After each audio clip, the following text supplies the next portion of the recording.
আমি হচ্ছে বাবা মার একটাই মাত্র সন্তান মেয়ে, তো দুজনে আমাকে সমানভাবে ভালোবাসে। ওরকম যদি আমি ডিফারেন্ট করতে চাই ওভাবে আমি পারবো না, দুইজনেই খুব ভালোবাসে।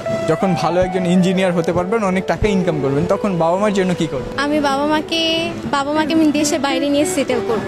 আমি চাই আমার সকল বাবা মা, শুধু আমার বাবা না, সকলেই সবাই সন্তানের উচিত যে আমাদের যেরকম এখন বাবা মা হচ্ছে সাপোর্ট দিচ্ছে, আমাদের পিছনে অনেক টাইম নিচ্ছে, কিন্তু আমরা চাই যে সকল বাবা মা সুস্থ থাকুক এবং প্রত্যেকটা সন্তান বড় হয়ে যখন স্টাবিলিস্ট হয় তখন যেন প্রত্যেকটা বাবা মার মানে পাশে দাঁড়ায়, সাথে থাকে। যেহেতু বাবা মার একমাত্র মেয়ে, বিয়ে করে কি শ্বশুর বাড়ি চলে যাওয়ার ইচ্ছা নাকি জামাইকে নিয়ে আসার ইচ্ছা? না, ওইভাবে কোনো ইচ্ছা নেই।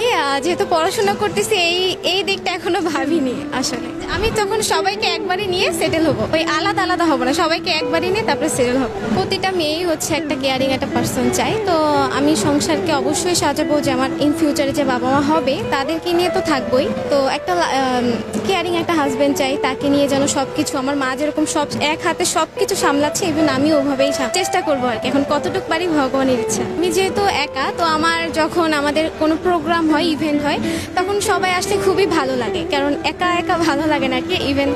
এই জন্য আমার ইচ্ছা যে হ্যাঁ, শ্বশুর শাশুড়ি মা বাবাকে সবাই একদম জয়েন্ট ফ্যামিলি মেক করে তারপরে থাকা। কাউকে কি ওভাবে সিলেক্ট করা হয়েছে?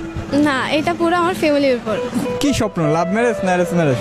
অবশ্যই অ্যারেঞ্জ, লাভ তো এখনো নাই, আর ওগুলো হয়নি, মা বাবার উপর ডিপেন্ড করে। বাবা ও মা একজন সন্তানের কাছে কি প্রত্যাশা করে যে আমরা কিন্তু অনেকেই জানি যে যারা এস্টাবলিশড হয় তারা কিন্তু বৃদ্ধাশ্রমে রেখে আসে, তো এইটা হচ্ছে একটা সন্তানের জন্য যতটা লজ্জাজনক, তার থেকে বেশি কষ্টজনক হচ্ছে প্রতিটা পিতামাতা। তো আমি সবার উদ্দেশ্যেই বলবো যে তোমাদের পিছনে যারা এত কষ্ট করছে, তোমরা শেষ বয়সে তাদের পাশে থেকো।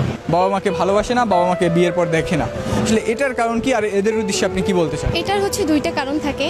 এক হচ্ছে বিয়ের পর যদি তার হাজবেন্ড বা ওয়াইফের প্রেশারের কারণে হচ্ছে বাবা মাকে বৃদ্ধাশ্রমে দেওয়া হয়, অথবা যদি কেউ মনে করে যে না, আমার বাবা মাকে নিয়ে অতিরিক্ত হচ্ছে ক্রাইসিস হচ্ছে আমার ফ্যামিলিতে, যদি তার নিজ সংসারে যদি বাবা মাকে নিয়ে ক্রাইসিস হয়, তাহলে এরকম বৃদ্ধাশ্রমে ইউনিটটা বানানো হয়েছে।